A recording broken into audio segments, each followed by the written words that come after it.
आपका कोई बहाना नहीं चलेगा। एक ने कहा जी नौकरी नहीं है, मैं तो क्या हुआ नौकरी नहीं है? नौकरी नहीं है तो खुद काम करिए, कुछ तो करिए। सच ये है कि हम लोग बहुत कन्वीनियंस ढूंढते हैं कि जैसे मेरे बाप की कपड़े का काम है तो मैं भी कपड़े का ही करूं। बाप भी यही चाहता है। कई बार एमबीए करा के भी वही कपड़ा बेच रहा होता है मीटर से नाप नाप के।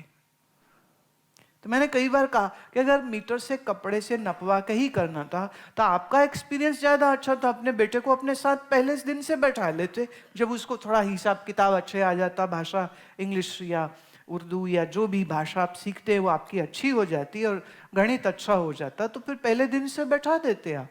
अब फिर काहे इतनी दूर भेजा? नहीं, काम तो हम यही कराएंगे।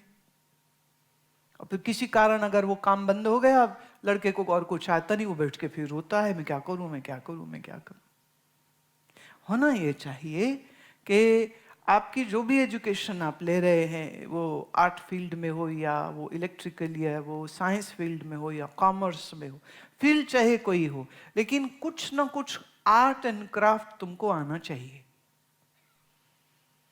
क्यों? कुछ ना हो तो गाना गा के भी पैसे बन जाते हैं, राइट? कुछ ना हो तो बाजा बजा के भी पैसे बन जाते हैं। कुछ ना हो तो स्केच बना के भी पैसा आ जाता है। कुछ ना होए तो मिट्टी का खिलौना बना के भी बेच देते। कुछ तो आर्ट एंड क्राफ्ट होना चाहिए। और art and craft plus education and plus in big word confidence होना चाहिए। मैं सुन रही थी भारत में अहमदाबाद से मुंबई का ट्रेन में एक हमारा गुजराती भाई बैठा हुआ था और उसके सामने एक चीनी भाई बैठा हुआ था। तो जो वो चीनी भाई है वो अपना एंजॉय कर रहा है इंडियन रेलवेज को, वो बाहर दृश्य देख रहा है। गुजराती ने देखा, जेब में हाथ मार के कि पैसे तो बड़े कम हैं, पैसे हैं नहीं आज, क्योंकि थोड़े से थे वो टिकट में खर्च हो गए। अब सोचिए अब क्या करूं, क्योंकि थोड़ी देर में भूख का टाइम हो जाएगा, भूख लगेगी तो खाऊंगा क्या मैं, तो फिर करूंगा मैं क्या। ट्रेन एक स्टेशन पे रुकी, बाहर बहुत मक्खियां थी। ट्रेन जब चली समहाउ सारी मक्खियां ट्रेन में आ गई। अब मक्खियां भिन भिन आ रही हैं। गुजराती पुराना एक्सपीरियंस था, 1 2 3 4 8 10 50 मक्खियां मार ली। चीनी को कहते lunch please, would you like it? कि उसे मालूम था कुछ भी खा जाएगा। बोला exotic Indian flies, it's very exotic, it's Ahmedabadi fly, very sweet, very crunchy, please eat. I can give you one sample, एक सैंपल खा करके देखिए, बड़ी मजेदार है। उसे कहा कितने की? बोला 500। 500 रुपया रोकड़ा ले लिया उसने।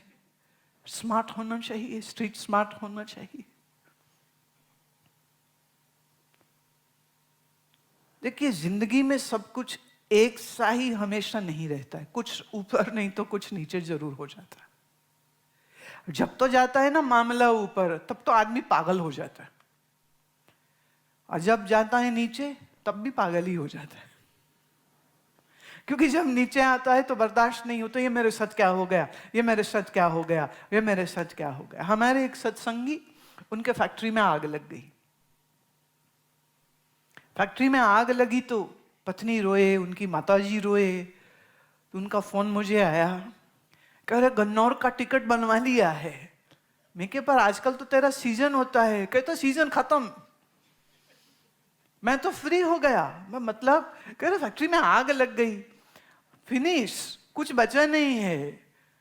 और जो मैंने कमाया है वो मेरी पत्नी को और मैंने माँ को सेविंग्स दे रखी हैं, और उनको मैंने कहा है कि देखिए अब तो काम मैं कहाँ करूं, कहाँ, फैक्ट्री तो है नहीं, तो अब राम राम ही करूंगा अब तो मैं। रोना चाहिए उसको। सबने कहा पागल हो गए हो, पागल हो गए हो तुम्हें कोई फिक्र नहीं है, तुम कोई जिम्मेदारी, ये तो कुछ वक्त है आश्रम जाने का। उसने कहा देखिए मैं ना बहुत बेवकूफ लगता हूं पर हूं नहीं। मैंने 6 महीने पहले अपना फैक्ट्री का इंश्योरेंस कराया, और इंश्योरेंस की रकम लगभग 10 गुने है। तो मैं ईश्वर को धन्यवाद तो दूंगा ही दूंगा, मैं साथ में जाके गुरुजी को भी धन्यवाद देने वाला हूं मैं, कि इधर मुझे 10% प्रॉफिट का इंश्योरेंस का रुपया आ जाएगा, अब उसको 4-5 महीने लगेंगे, और जब आएगा तब आएगा। तो इस बीच हम क्या करें? डंडे बजावे, रोवे दुनिया के लिए? बोले मैं बहुत सियाना आदमी हूं, 4 महीने साधना करूंगा, पैसा जब आ जाएगा तब देखेंगे क्या करना है क्या नहीं। In the mean time there is enough to eat and there is enough to not be worried about anything. ये मैं एग्जाम्पल इसलिए देती हूं कि अगर मैं कबीर साहब, रविदास साहब या मीराबाई या किसी गुरु या संत पीर फकीर की बात करूं तो तुम कहोगे अरे वो तो महान लोग थे, राइट, वो तो संत थे, उनकी जिंदगी में कुछ मुश्किल आई, वो झेल गए, कौन सी बड़ी बात है, हम तो साधारण लोग हैं। इसीलिए मैं साधारण लोगों की उदाहरण बोलती हूँ। जिंदगी में एक विश्वास, कुछ हो जाए फिक्र नहीं है, कुछ घट जाएगा, कुछ बढ़ जाएगा, और कुछ घटता है और बढ़ता है तभी तक जब तक हम जिंदा हैं। आज जिस दिन पैकअप तुम्हारा हो गया, ना कुछ घटेगा ना कुछ बढ़ेगा, नो चेंज विल हैपन।